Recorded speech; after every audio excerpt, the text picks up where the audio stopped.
Okay, we want to welcome everyone to a very special edition of the Adam Roberts podcast known as What is Your Story, where we interview some of the business world's best business minds and successful entrepreneurs that you can possibly imagine, especially in Nebraska. And we're really excited today because we have an incredible guest with us, a long-time friend of mine I've known for a long time through our families and mutual relationships. And when we talk about someone who knows business inside and out, marketing, branding, advertising, sales, all the aspects, team management, there's nobody better than this person sitting next to me today. So I'm very excited to introduce to you one of the titans of the rent-to-own business, the one and only Mr. Lynn Leach. Great to have you, sir. Great to be here. Fantastic. I'm so happy to be here. Yeah, we're so excited. And Lynn is not only the owner of one of Nebraska's largest retail chains, but also truly an amazing guy. And I've always looked up to you, and as I know many of others people have as well. I was honored to know your dad, growing up, Gene Leach, who was a role model of mine as a kid. I think a role model to a lot of people. And really someone that all of us in the Roberts family admired. What values, I guess, did he teach you? Let's start from there. That maybe you instilled into Ace Rent-to-Own now and carried forward. One of the phrases that he taught me, and if he was still here, he'd be repeating it still today, the value of honors, codes, bonds, and ethics. That no matter what you do in business, there's many things that can be taken from you that are no fault of yours. Absolutely. You can be in a terrible car accident, lose your health, lose your family, lose everything.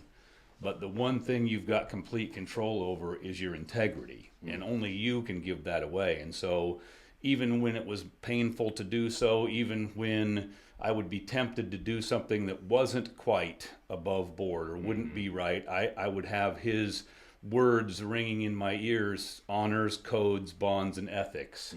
Tell the truth, be fair with people, be honorable in the way you treat others. Make sure that you treat them as if they would want to be treated, the old golden rule. But above all else, simply do the right thing because it's the right thing. Right. And that's obviously, it's for those of you out there, that's a lesson, because this is a gentleman who has lived by those principles, and look where it's gotten him. So that's pretty amazing. Can you share a bit about your journey in the world of rent-to-own? What inspired you to build it so vastly, so many locations, expand it like you have? Yeah, so it started out back as a college graduate. I got the opportunity to go out to California and learn the rent-to-own business from a company called Rent-to-Own Incorporated. Started out in San Diego, learning how to be a store manager. Then went to Visalia, and then went to Sacramento and managed a bigger store. Then went to Visalia, California, which was their company headquarters. Learned purchasing and marketing there, and then came back and started my first store, still there at 25th and O here in Lincoln, back in 1982. So here we are 41 years later, and that store still stands, still is the rock that started it all. Yeah. And so it was 3 years running that store before we could afford to open a second location, and we went to Omaha, a store on Saddle Creek Road. Okay. And developed quite a little bit of borrowed money over the course of the first 4 stores, then decided to ease back on that and get some of that debt paid back. And once we had the debt paid off after store number 8, we never borrowed another nickel again. Wow. And so now have 23 stores, about to open number 24 in Blair, Nebraska here on December the 1st. But just one store at a time, growing on strength, not on weakness, growing on capital, not borrowed money. So our margins were so much stronger because we weren't paying 2 points over prime or working on a lot of speculation money, but working on money that we'd already earned. Yeah. And so where do we go from here? I'm not sure, but a few more stores are probably in the picture before I'm done and retired, and I've got a a great legacy to pass on. I've got a partner in the company now that owns 10% that's 10 years younger than me, and he'd like to take over as our president, and I'll move to CEO and watch him go. Great. But for the next 2 or 3 years, I'll still be pumping away, doing what I've always done, doing what I love, and that is improving the quality of life for our clients. Right. And that's what we do. You know, most of our clients are middle and lower income folks that are really working hard just to make a living. Yeah. And they deserve something nice for their family. They deserve to have a nice TV, a nice living room set, a new high efficiency washer and dryer. Yeah. Because why shouldn't they? You guys have that. That's what we do. Right. But they're running the infrastructure of our communities. Yeah. They are our construction workers, our manufacturing workers, our police officers, our firefighters, right? And fixing our roads and you know, maintaining the infrastructure of our communities. Those are the very people we serve. Right. And it is a privilege to serve them. All they want is something nice for their money to get what they were told they would get. Right. Like they were told they would get it. And when we provide that, they're satisfied, and it's so fulfilling. Look, when somebody buys a brand new Cadillac that already has one, Right.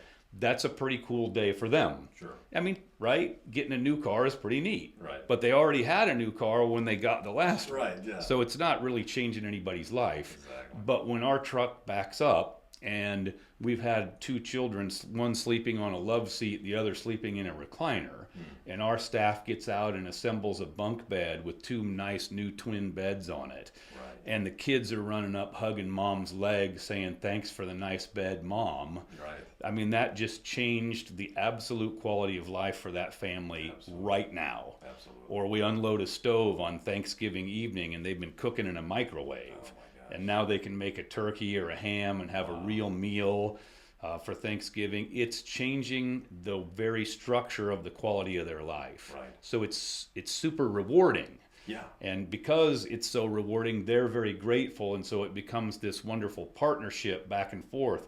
We call it the Ace Rent to Own family, and that's 2-part. Family is my staff, but the second part of the family is those clients. Right. Because without them, there's no family. Right. And so they consider themselves part of the family. And so instead of seeing us as someone that's trying to make money off of them, they see us as a long-term family member that's just trying to continue to do business with them. Yeah. Not one transaction, but 10 or 20 transactions over the next 10 or 20 years. Right, absolutely. And that kind of goes along with your 3 values: the trust, respect, and friendship, which is unique. You don't see, you know, a lot of companies have core values, maybe, you know, customer service or whatever, but friendship, I mean, that's unique, you know, and I see that now in what you just described. Tell us a little bit more about that. Well, so I mean, every time we interact with a client, Yeah. we're trying to earn their trust, and it has to start there because friendship is not happening without trust. Right. Think about that. Who Right. are the friends that you have in life? If Exactly. you can't trust them, they're not friends, right? And you have no interest in developing a friendship with them. Exactly. But also mutual respect. Right. And so it has to go both ways. If we expect to be respected in the way we sell, in the way we service, in the way we collect our accounts, then we have to show people respect. They deserve that. Right. And if you can show them those 2 things, show them that you're not trying to do anything that would harm them, not trying to profit in any way, shape, or form at their expense, but only trying to profit with them profiting along with you. Yeah. And then they can see that you are a friend. And instead of when you're phoning them to try to collect an account where they're apt to not pick up the phone because they are fearing that you're going to repossess something or you might speak down to them, Right. they pick up the phone and tell you what hardship they're facing and ask for help. Because that's what you do with a friend, right? Yeah. You don't hide your hardships from a friend, you share them Yeah. so that they can help you out of them. That makes sense. And so that's what we teach from day one. Yeah. We are not going to profit at the expense of our clients, but we're going to befriend them. Yeah. And we're going to tell them that our goal, and we expect it takes a few months, maybe even a few years in some people's case, Yeah. to earn that friendship. But if we keep consistent in how we treat people, in how we respect them, and how much trust they can see in us because we're telling them the truth. Yeah. Eventually, we can end up with that friendship, and then when it comes time for them to get the next item, there's no thought process there. They go to their friends. Yeah, they go to you. That's the beauty. And so here I am 41 years later, and I spend more than half of my time in the stores. And so it is not uncommon to have somebody come up and not just want to shake my hand, but hug me and say, I've been shopping with you for 20 or 30 or 40 years. And we've grown up together. Me as a businessman, them as a client, but together as family members, we've grown up. And so there's something incredibly rewarding. At my age now, 63, that's the best part, is those long-term relationships. And I don't have to worry about the profit margin or worry about the revenues when we have those relationships we've built, true friends. Absolutely.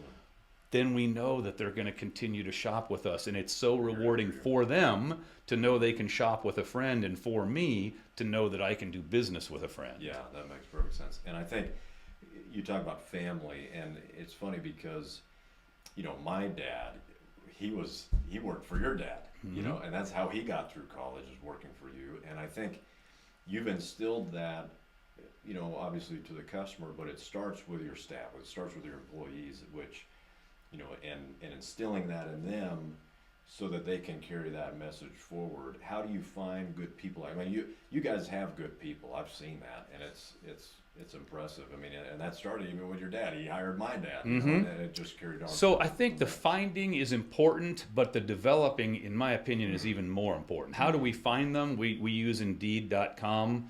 And so we have a workforce development director that finds them, sets up interviews for the store manager or the district manager, or for myself or my partner Frank to interview them, and find them that way. Yeah.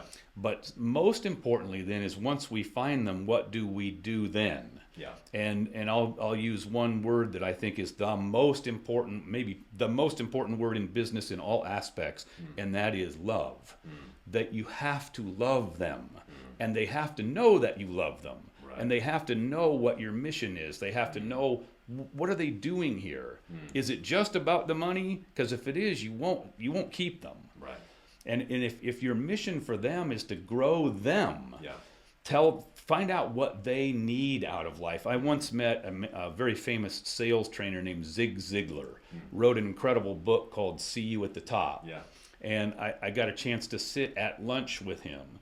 And each of us that were at a lunch, we paid to be in this lunch with him, got to ask one question. And my question was, what's the single most important message in your business world, in your motivational speaking, in your own businesses, your sales career? Share with me the message that I need to take home.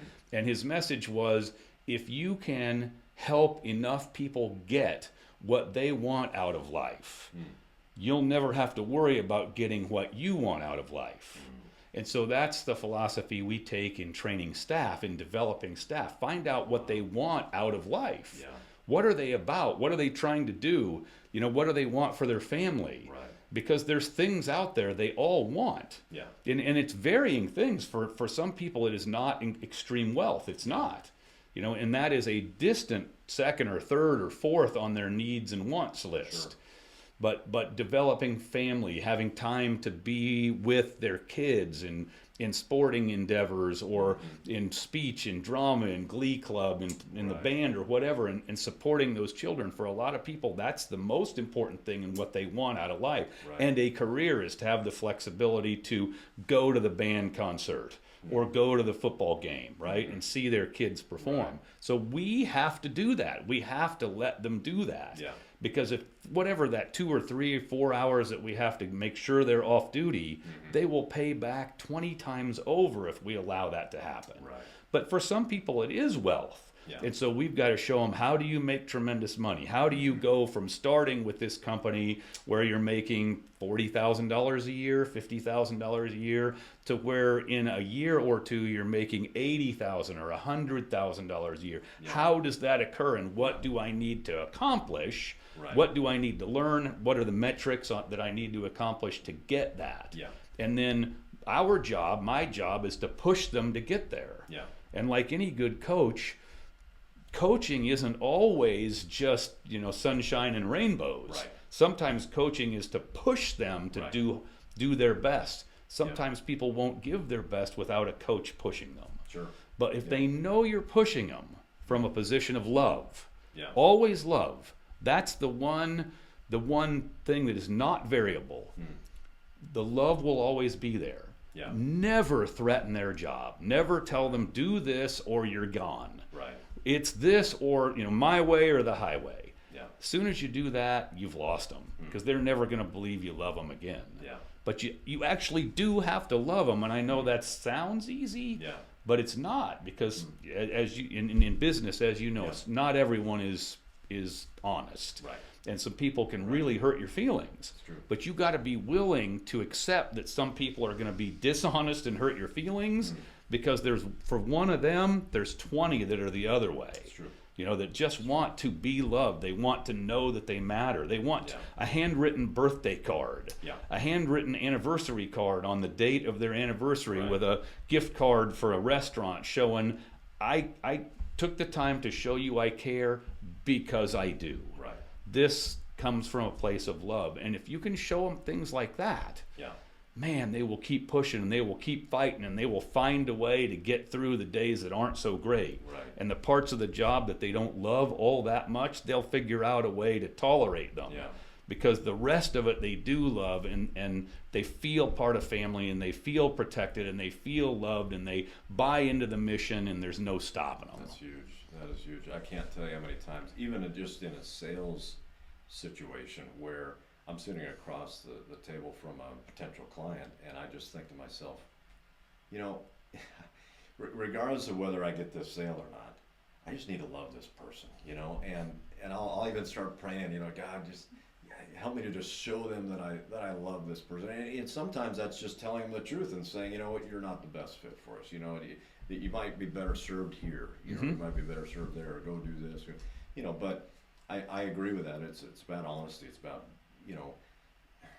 that's what true love is. And if you can be honest with them and tell them, hey, this is the best deal for you and for what you're trying to achieve and where you're going, absolutely, it's the best way to go. Tell us. I mean, it was been a great pleasure of ours to be as your payment processor for many years. I mean, it meant a lot to us to serve you during that time, and that was a lot of caramels I think we gave you too over those years. But You sure did. Tell us on the other side. So, like when you're working with vendors, what types of companies do you like to work with? How do you sort through that? And for a business owner that's trying to find the right vendors, the right companies to work with.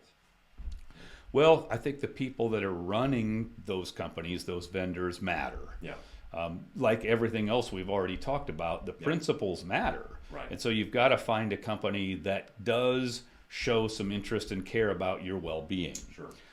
As we came through COVID, we were an essential business as defined by the federal government because we sell refrigerators and freezers and service them, and computers for people to work from their home, televisions to stay updated on how things were going, especially in the early days of COVID when pretty much everything got shut down. Products were really, really hard to find. And so for those, there was one particular vendor that took care of us, held back product that he could have sold to somebody else on our word that we would pick up those trailers and furniture in the next few weeks, knowing full well that he could trust us to do it. But man, people like that took care of us, that's what you need to look for. Right. Do they care? And what are they about? But I mean, let's face it, price is price. I mean, so if they're not the best price, then give them a chance, show them what the best price is, and see if they can compete with that. And if they can, fine, buy from them. Sure. But at ACE, we talk about the circle and the circle of trust, and that is we, the family. And the vendors sit outside the circle of trust, so you can trust them to a point, but they also have interests of their own that may not serve your interests. Right. So be careful about being overly trusting. Vendors are in business for themselves. Yeah. So be careful to see what is real and respond to what is real to a point, and pay back those that have gone out of their way to do something special for you, to help you out. bring back that in the form of buying more things from them, those that have shown you that loyalty. Absolutely.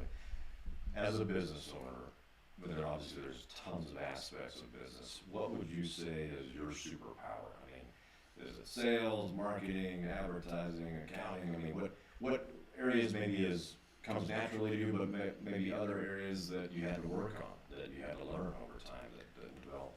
Yeah, I think, I mean, the superpower, if I only could pick one, I would probably pick that it is client relations. Yeah. If I can go past that, because we've talked quite a bit about that, we're really good at marketing. And we're really good at telling our story and showing people who we are. Social media, print, broadcast media is a kind of a thing of the past, but you can still get to them through streaming. You can get through digital, through geofencing and targeting and so on. That's the new wave. But tell your story. Don't be afraid to tell your story, because it's not just we have the best price. Because everybody's saying that. And pretty soon that sounds like Charlie Brown's teacher. Wah, wah, wah, wah, wah. And I mean, everybody says the same thing. Right. But what makes your business? What makes you different? Yeah. And if you can get across to the new client that once you step in this door, you're going to find a place that you'll enjoy doing business, that does make every effort to have the best price. And then when we're undersold, we make that guarantee. If you find a better deal or a better price that a competitor, will beat it. We'll beat it, but don't just focus on best price. Focus on everything that makes you great and tell that story, and we do that really, really well. That friendship, that relationship, And especially for new clients, it's hard for them to understand until they get in the door. But as soon as they do, somebody should be calling out to them. We have a 7-second rule. When somebody walks into our stores, we have to, even if we're with another client, call out to them in 7 seconds and let them know that we've seen them and that we'll be right with them, that we're happy that they're in the store, and we'll be happy to get with them just as quick as possible. So immediately they can see someone that is friendly, someone with a kind look on their face, someone that's interested in helping them, and make the experience different. Because brick and mortar is tough these days. You've got to have a different experience. And I mean, so much of our business has transitioned from in the store footprints to buying online. And so we've had to get way better at that and have a website marketing, again, a website that speaks to people, that shows the products that they want, that's an easy way to order, is not a difficult thing where they get frustrated and hit exit. And then quick delivery, respond, we want to be back on the phone with them. If we're open, we want to be on the phone with them within the hour. If not, we tell them we'll be, first thing the next morning on the phone, finishing their order, making arrangements for delivery.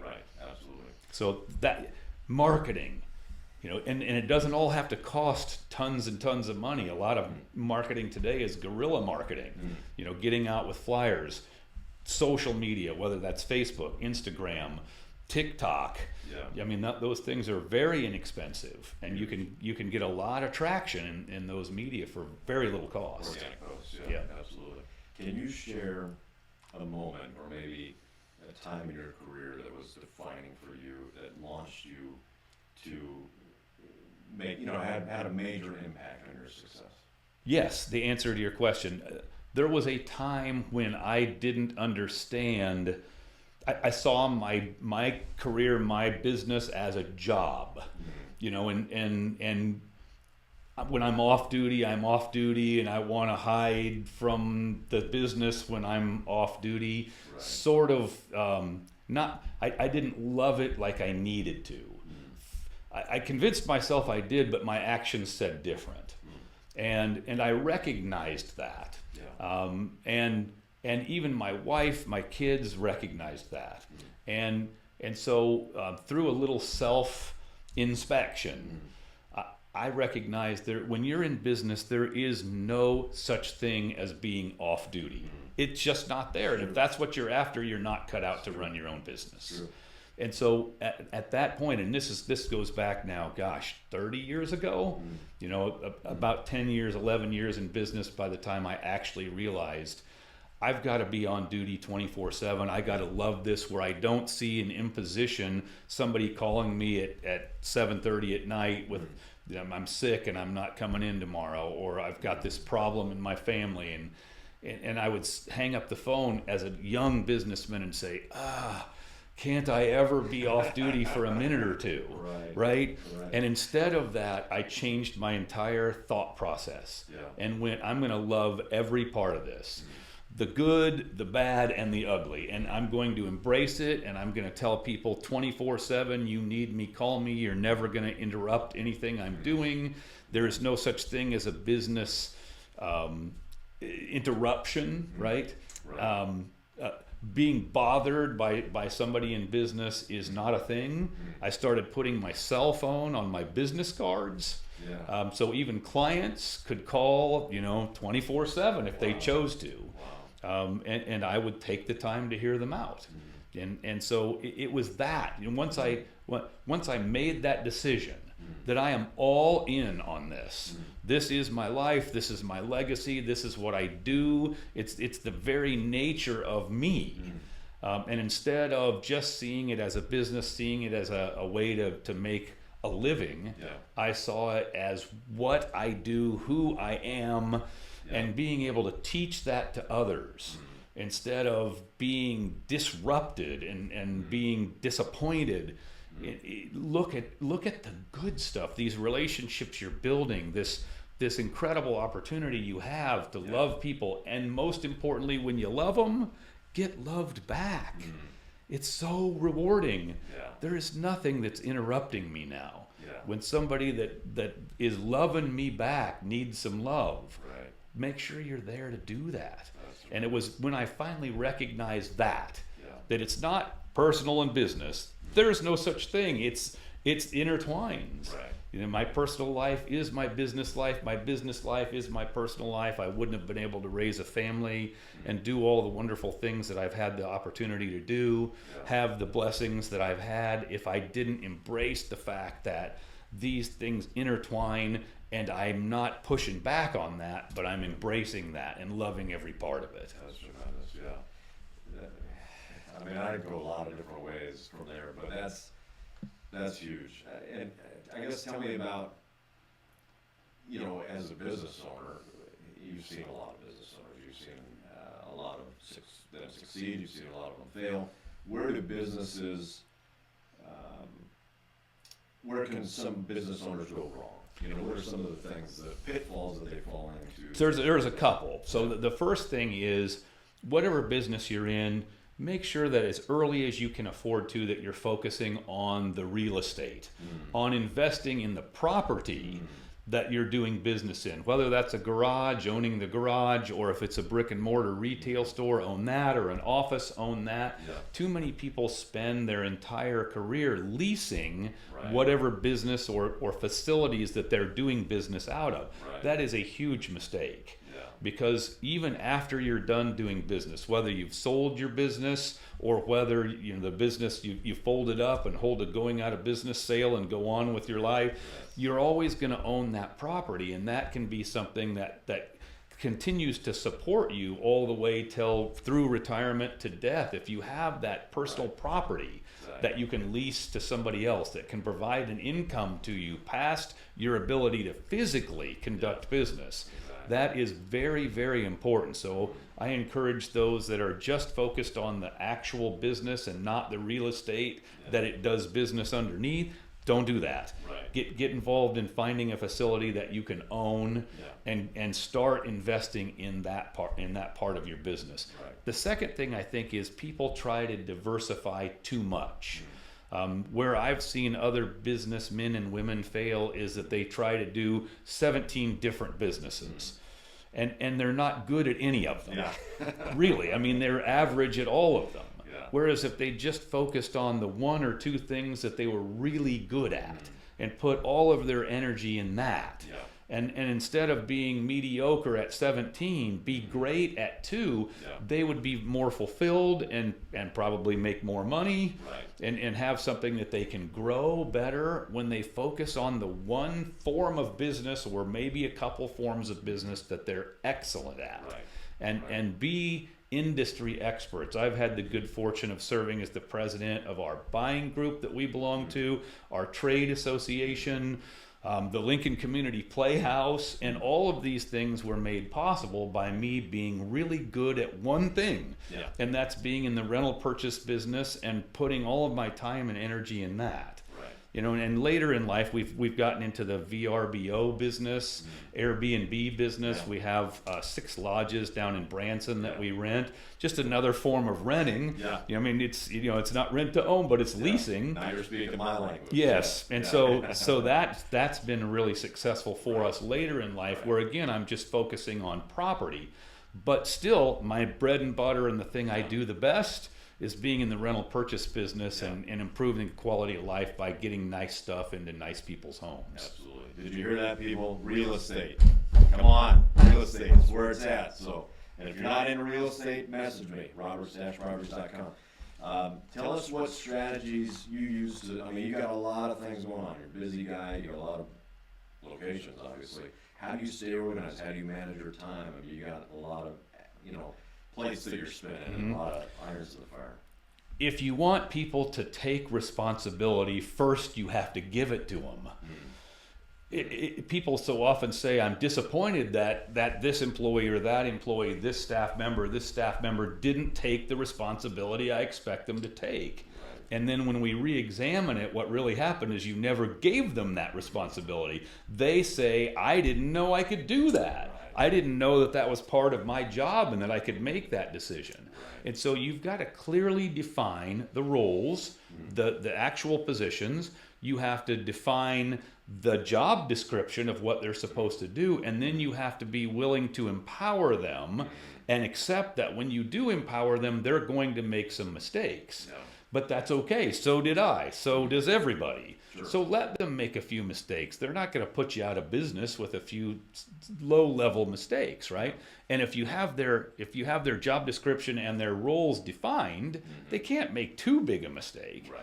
But you've got to let them do their thing. And so what I do, because you're right, I especially as a young businessman, I felt like the lady that spins plates on the stick, and she's just running back and forth trying to keep them spinning before they fall off and crack. Right. And so being spread out too thin and not willing to delegate and give people the job that they need to get, mistake. And so, I have 4 district managers, 24 stores, and I have 27 store managers because we have 3 of them that are called managers on assignment. So they have company car and they go from store to store and cover when there's a store manager on time off. Nice. And so there's still somebody that knows how to run that store that drives up and runs it. And so, and my partner Frank and Natalie, who's my vice president, and then underneath them having associate store managers and senior assistant managers and assistant managers and account managers. They need to know, and delivery specialists, customer service representatives, they have to know what their responsibilities are and get those clearly defined and let them know you can make a decision. And I know this is old hat, but people don't do it. When somebody comes to you and they're wanting you to make a decision for them, I won't. I look at them and say, well, what do you think we should do? And 9.9 times out of 10, they describe exactly what I would have told them to do. But instead of it being my idea, it's their idea. So be willing, and I'm not always right.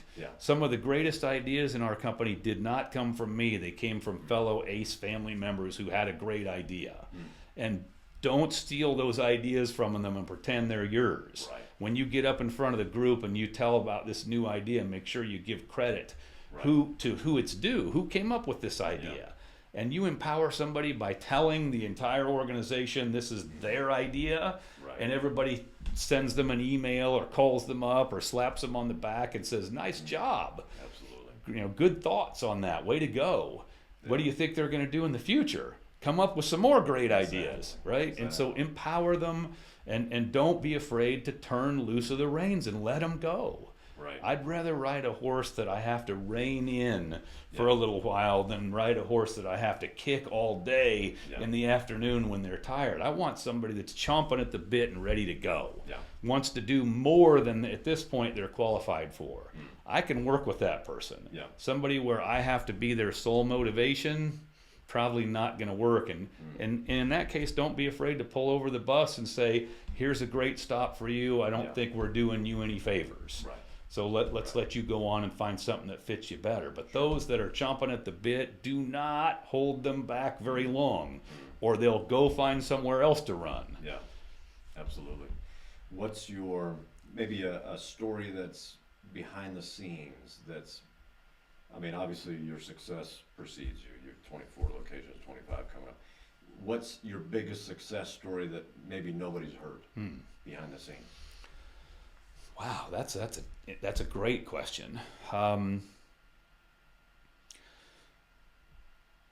think the biggest success story that nobody's heard, or not as many as we should have told, the Better Business Bureau. Most rental purchase companies are not even members. Because let's face it, most of our business is collections. We sell something one time, but most of our accounts are written up on a weekly basis. And the most common number of weeks to own in our company is 91 weeks. So we got to sell that to them in a collection mode 90 more times, right? And so that's hard. That's hard to keep somebody satisfied 90 more times. And never have an interaction that they weren't pleased with, particularly when you're trying to get paid, right? And so the way we conduct our business, the way we put clients first, the way we tell them nothing's off the table. If you've got a hardship, don't hide it. Tell us about it. We can help you. Nothing is out of the question. If you're willing to work with us, we'll work with you. And so we applied for, and I wasn't optimistic that we were going to get it, but we applied for in 2017 the Better Business Bureau Integrity Award, which is multi-states, and in our company, it's the largest category. We have more than 100 employees, and that's how the Better Business Bureau sees it. So we were up against car dealers and accounting firms with thousands of employees in some cases. But we presented our case, showed how we do our collections. They looked at our record with their own Better Business Bureau and saw that we had no unresolved complaints. And anytime we got a complaint, we responded right away. But we told our story, how we do our business. We talked about family, and we talked about love, and we talked about interacting and trust and respect and the friendship. And I'll be darned if we didn't win the 2017 Better Business Bureau Integrity Award in the highest category, 100 employees or more. And so there is I can feel my throat choking up. It's a real badge of honor. That's huge. It's displayed in our company headquarters, and it's something we talk about all the time and tell our clients. We tell our staff, tell them we're Better Business Bureau Integrity Award winners. And that's because no unresolved complaints. We're not letting you walk away dissatisfied. Even if we have to lose money, that's not happening. And so that's a story I don't think we tell enough. Certainly not publicly. But that is a major accomplishment that I personally treasure and am just simply proud of. We won the Integrity Award.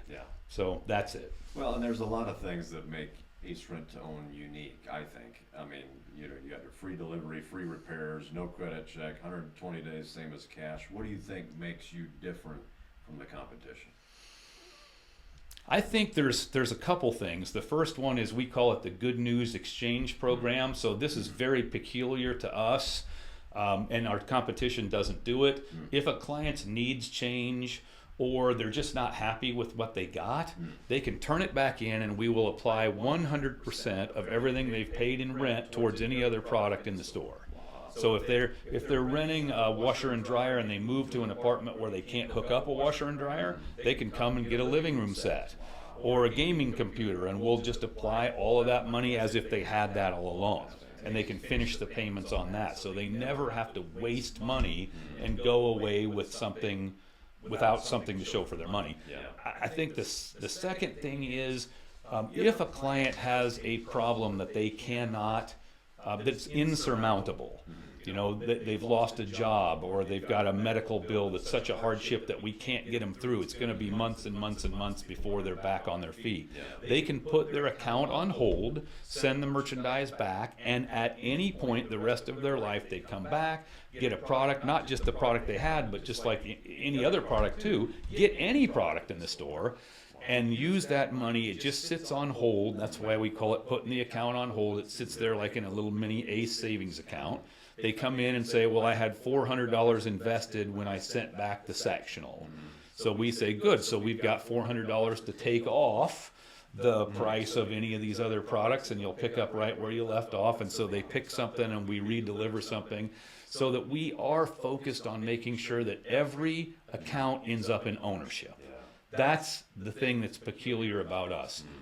Any kind of failure where they have to send it back, that's failure. That's not success.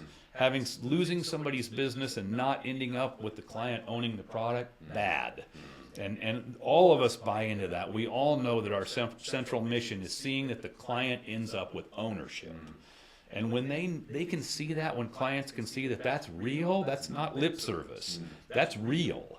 That we want them to go away with something to show for their money. It changes the way they see us, and it changes their want to do business with us, and makes it such that they don't consider going anywhere else. Yeah, that's huge, and that's taking care of people right there. That's impressive. What about those business owners that want to grow their business? You talked about this at the beginning.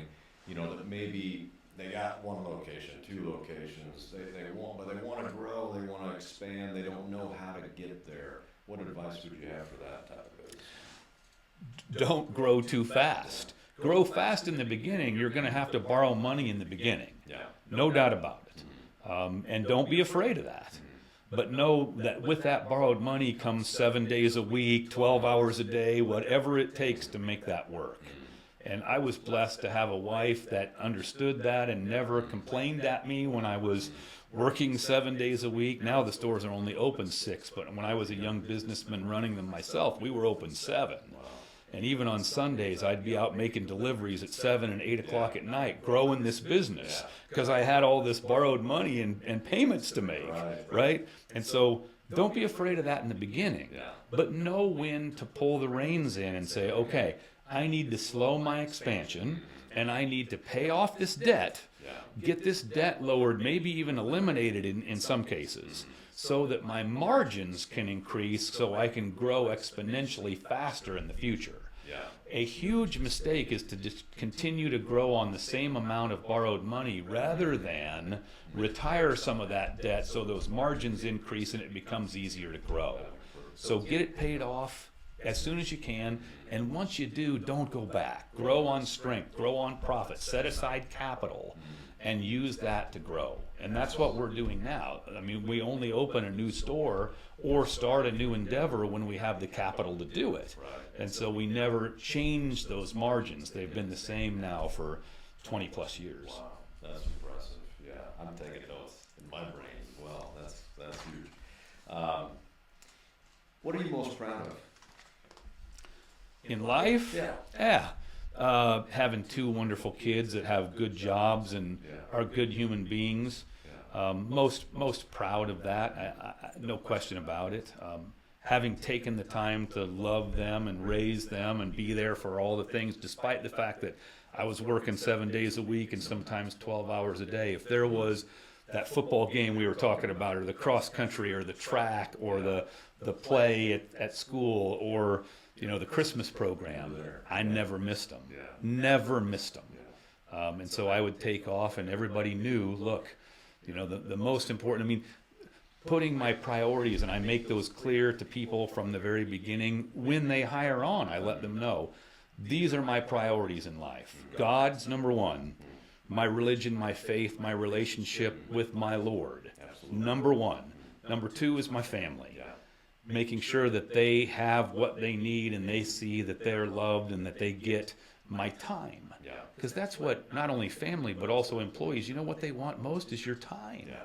Sometimes I go into a store and I'll be there 4 or 5 hours and they go, oh, you're leaving already? And to me, I've spent a lot of time there, but to them, they want me to stay longer. And all they're saying is, I want more of your time. I want to spend more time with you. I want to soak up what you're preaching, what you're teaching, right? And so I was able to do that with my kids, is give them my time. And so my second priority is that family, and then the third priority is my business. But those second two sort of intertwined. You can't raise a family without your business, right? And so your family needs to support that business, right? But the business also needs to understand I have a family, and so my obligation is to them. And so I have to take care of them. And as a businessman, you have to practice what you preach. And so when somebody needs that time off for their own family, you better give it to them, because that's the most important thing to them, more important than your business. And if you expect them to flip those priorities, you're making a mistake. Definitely. As you were building Ace, did you have any low points? Were there any times where you weren't sure if you guys were going to make it? There were challenges you had? There's a day, I'll tell you the day. I mean, we were struggling to make payments. We were struggling to pay ourselves. And I had hired Frank just shortly before that, and I said, Frank, we are going to have a garage sale to pay some bills here. We're going to have to sell off some product because we got payments to make. And so we're just going to have to do this. I've got no other option. So we took some of our pre-rented property and some of our new property and sold it off cheap to get those payments made. But we never defaulted on a payment, never late on a payment, never allowed that to happen. But there was a point there where I went, is this working out? Am I okay here? You know, and I mean, worrying about it. I'm not going to remember walking the floor at night, worrying about those payments, worrying about being $2 million in debt, and going, this weight on me is almost more than I thought I would ever have to bear. But it was that weight that kept me going. And when I wanted to take some time off and just goof off, it was that weight that said, no, you've got to push on. And so it was the early investment in that, in those worries, in those almost overbearing weight that pushed me on to the point where I'm at now, where it's super fun. And now I enjoy the business more than ever because of that early investment. So young business people, whether young or old, new business people, make the investment now. Know that it's going to take more time than you expect. Know that the commitment is larger than you ever thought it would be. But do it, and then watch what happens a decade or two later, how it comes back to you 10 times over. And the satisfaction from seeing the success in your business and the people that grew along with you. Before I came here, I saw that I've got a 25-year employee getting his anniversary gift this year. And so knowing that you've got 25 and 26 and 28 and 30-year employees, and that they've been with you through it all, through thick and thin, is so rewarding and such a great feeling to see those people and know that they've been there with you through those fights. Man, is that super rewarding. So don't give up. It's okay to be frightened, but it's not okay to give up. Fight through it and you'll make it. So back to that story, you had your flash sale. The writing was on the wall. We didn't know where we were going. How did that turn out? How did you get through that? So we got the money. I mean, we raised several $1,000s to make those payments, and it just started getting better from there. In our business, we have to invest in the merchandise up front. We pay in full for the merchandise and get very little down. Get a week down. So we might have a $600 product that we take $20 down. So we're upside down $580 the minute that product's delivered. And so it takes a long time to get get back whole with that product and start getting into positive cash flow, and even longer to get into profit. So it's an investment business. You have to be patient. And so what happened then is, after we got out of a little bit of a financial crutch, which was actually caused by growing really fast, putting a lot of accounts on the books where we paid for them up front. Those we started catching back up, and the payments started exceeding the cost of the merchandise. And so, I mean, past that, there's been a few times where our cash flow wasn't, or reserve money wasn't quite where I like to have it, but very rare after that. So know that if you stay the course and you've got a good business plan, it'll all work out. Yeah, that's phenomenal. Well, you probably forgot more about TV and appliances than most of us know. I guess, you've given a lot of great business advice. What about, let's say, a business owner who, he's just at it, he's things are upside down, he's seeing that, he's in the red. You know, how does he get through that? I mean, every case is different, sure, but what encouragement can you give to the business owner that's he just doesn't know if he can keep going? That business owner needs to be honest with himself and figure out what's wrong, because no business gets in that spot without something being wrong. Right. And be willing to point the thumb, because there's something wrong with the program. And so you've got to dive into it and tear everything down, and get people surrounding you and your organization. Even if there's only 2 or 3, get those 2 or 3 and get in a room and figure it out, because there is a reason they're in that spot, and it's not accidental. And so you've got to be willing to take the deepest dive ever and potentially own all those mistakes, and be willing to admit those mistakes and then chart a new course. And know what you're going to do, what you're going to change in order to get out of that spot. And that's hard. Type A personalities, which are most of us in business, right? I mean, entrepreneurs, you've got to have some courage. You've got to have some personality to want to run your own business. It's not for everybody, right? I mean, everybody thinks they want to run the business and own a business till they do. And then they realize it's just not that easy. But everybody that's got a problem, they're in the red. There's some mistakes that are underneath there that they got to dive in and own them and fix them. Be willing to change the very core of what they're doing. Maybe even their business philosophies. You know, the job description that they've written for themselves, or what their mission is. That may need to change, and you may need to just toss it all and say, that's not working. We're going to do it like this. And then when you do, believe in it. Believe that that's going to work. Go hard at it, knowing that you found the solution. You know, and be 10 foot tall and bulletproof. We had a problem, we fixed it, and here's where we're going. You talked about your faith. You talked about how important that is to you. And I remember when I was selling out of my car, knocking on doors, I just kept getting no after no after no, cold calling. And I prayed. I mean, it was like, God, I need some assurance here. I need some strength. Show me the right path. And I remember, that's a true story. I'll never forget this. I was banging my head against the wall, and I just heard this voice. Treat people. Let's say you're in that chair on the other side. Treat them how you want to be treated. You know.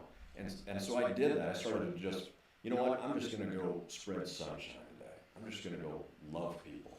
You know, to talk about what you're saying. I'm just going to go love people and spread sunshine. And it changed everything. That was the day when I closed one of my biggest accounts ever. So tell us about what faith means to you, how that changes your business, how that plays a role in your success. Faith, for me, is the very thing that sets me free. Precisely what you're describing. I offer prayers all the time, prayers of thanksgiving, prayers of help, prayers of needs. But I know that I'll get answers to those prayers. It may not always be the ones that I want, but God will be a lamp and light my way. And so that gives me the confidence to just allow that to occur. There was a time I like to do theater. That's one of my hobbies. And I got the chance to be in a show called The Sound of Music. And something like 10 or 11 days before the show opened, the guy that was going to play Captain Von Trapp left the show. And I was playing a lesser role, and they asked me if I would move up to the role of Captain Von Trapp. So I had to learn all the lines, all the songs, all the blocking, right, all the dancing in 11 days and be ready to open on a Friday night. And the opening night, I remember right before I came on stage, the curtain fell from one scene, and then it would rise. I'd come out on stage in the home Von Trapp, and the curtain would rise. But I was back behind the backdrop there, had my head up against it, and I was praying, Lord, just be a lamp and light my way. I turn my performance over to you tonight, and just give me the strength, give me the courage to do my very best. And if you'll just be that lamp for me and know that you're there for me. I know that I can do this, Lord, but I can't do it alone. I need you. So be there for me. And one of the little kids that was playing, one of the Von Trapp kids, came up as I had my head against that backdrop and said, "Lynn, are you okay?" And I was praying, and so it took me a minute to finish my prayer, and then I looked down at her and I said, "Yeah, I'm fine. Why?" She said, "Well, it looked like you were really leaning up against that." And I said, "Yeah, I was praying." She said, "Oh, for what?" And I said, "Well, for God to give me strength, for God to give me courage, for him to be a lamp and light my way." And she looked at me and went, "Oh, that's so cool." And she walked away, and I thought, okay, there's God working through me, unintended, to be an evangelist for this little kid, to see here is this man that isn't, I mean, on the surface he's 10 foot tall and bulletproof, but inside he's got insecurity too. And he needs God to pave over those insecurities. He needs him to make him whole where he's not whole on his own. And that kid got a chance to see that. And so that's what God does for me when I'm not sure what to do, or when I've made an error that I'm embarrassed about, you know, a poor decision that I do differently, or I treated somebody poorly, you know, and even though I may have already apologized to them, or maybe I haven't, I pray so I can find out, what else do I need to do? What am I missing? And that's a prayer I pray often. Be a lamp and light my way. You know, I'm the lost sheep. You know, let go of the herd for a minute and come help me, would you please? But then don't be afraid to, and don't make the mistake of just praying for needs. Pray for thanksgiving. When God does help you through that opening night, and you get backstage, and you know the applause, and you've taken your bows, and so the next thing I did is went in the green room and gave prayers for thanksgiving, saying, "You did it, Lord. You did it. It was you and me together. We did it." That's huge. Yeah. Wow, that's phenomenal. So I know you guys were an essential business during COVID, but how did COVID affect ACE, and how did you get through it? Yeah, so it affected us in two ways. People had needs, and that's the part I didn't see coming. When COVID hit, the first thing I told my entire staff is, we are closing no accounts due to non-payment. Nobody sends anything back due to COVID. If we have to suspend their rent and let them keep it out there and just wait till they get back to working again, that's what we're going to do. And we don't have to fill out, have them sign anything, because we don't want them having to come into the store. Just tell us what their hardship is. We'll just believe them. We'll do it over the phone, and we're going to move their account forward. Nobody's sending anything back. And I told Natalie and Frank, this may be it. We may be going into every cash reserve we've ever needed. And we may be putting personal money in to keep this thing afloat, because I don't know how long this thing is going to be. I'd never been through a pandemic before. None of us have, right? So I didn't know what this, but I was prepared for it, and I was going to put every last penny I had into this thing to make sure that we didn't lose any clients because of COVID. But what I didn't see coming is, especially when the government started making payments to people and so on, that because they couldn't go to the bar, they couldn't buy entertainment, they couldn't go on a vacation, right? They took that money and they invested it in durable household goods. So sales shortly after COVID began were great. Payments really stunk. I mean, we forgave millions of dollars in payments and lost out on that. And so what we saw is, you know, this followed by this. You know, so once we came out of COVID and things started opening, people were getting back to business and so on. All that product that we put out, plus payments started happening again, we came out on the backside of COVID better than ever. And so many of our clients had some disposable money that they didn't know they had coming. Right? And so they needed some stuff. They needed a bedroom set. They needed a new bed. They needed a new refrigerator. And because their friends were there and helped them through all that, we were there for them. I like to tell the story on 9/11 when the towers fell. If you remember, I remember vividly going home and watching TV all night. And the TV screens were flashing to churches. And we found people on their knees in their churches praying, right? Because this evil was something they could not understand, right? wow, how could anyone fly a plane into a building and kill themselves and kill all those innocent people? How could that be something that any deity would tell me to do? It's just beyond my possible understanding and every other human. And so I was troubled by it, and myself was going, wow, that's an evil I can't understand. So people flock to their churches. Well, shoot, the churches weren't open during COVID. So now where do people go? And believe it or not, people went to their local Ace Rent-to-Own store, either by phone or by text or email or, and placed orders for things that they were needing and thanked us for being there while everybody else was shut down. We were there and we were able to help them get what they needed or get service or exchange out their freezer that failed. Remember that people were telling you, you got to have 2 weeks worth of food at the minimum in your home. And our clients are going, 2 weeks worth of food? I need a huge freezer for that. So they called us up and we delivered the huge freezer and helped them get 2 weeks worth of food in their home. So it was an interesting dynamic. We kind of became the place people could go for sanity. You know, for somebody that was still there to be their friend, still there to listen, still there when they knew they weren't making their payments. And instead of saying, no, you got to make your payment, we understood and said, I understand you're not working. You can't make a payment if you're not working. We're going to help you through this. And so we became an emotional help to some people that were struggling in isolation during COVID. And that part I never saw coming. And I think that's developed a bond between our clients and our staff that is still there. You know, that we will always reap the benefits of how we got through it together and got out of COVID in one piece. That's tremendous. That's helping your fellow man. That's tremendous. Well, I got a few other things, but let me throw a curveball at you. Okay. Well, I got 2 curveballs. Fire away. But, you know, we live in a challenging world these days, and there's a lot of problems out there. Is there anything you can say to speak to that or towards, you know, where we're going, what you think we should do about it as a leader in the business community, especially in Nebraska? Yes.